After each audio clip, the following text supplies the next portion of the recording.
আল্লাহর সন্তুষ্টি ও পুরস্কার লাভের আশায় বছরের নির্দিষ্ট দিনে পশু কুরবানি করার মাধ্যমে মনের ভিতরে পশুত্বকে কুরবানি করার যে শিক্ষা তা হচ্ছে পবিত্র ঈদুল আজহার শিক্ষা। আজ ঈদের দিন সকলকে জানাই ঈদ মোবারক।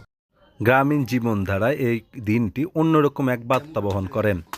এই দিনে সবাই কাজে হাত দেয়, ছোট বড় কাজ জানুক অথবা না জানুক, সাধারণত সবাই মিলেই গোশত করার আনন্দ ভাগাভাগি করে। বয়স্করা দিক নির্দেশনা প্রদান করে থাকে। দক্ষ হাতে কে কত আগে কাজ শেষ করবে তার একটি প্রতিযোগিতা হয়।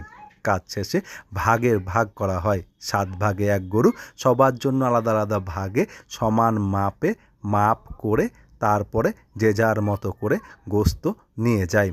এরপরে শুরু হয় সামাজিক বন্ধনের আসল রূপ। আজকে আমরা চলে এসেছি মরলের বাড়িতে।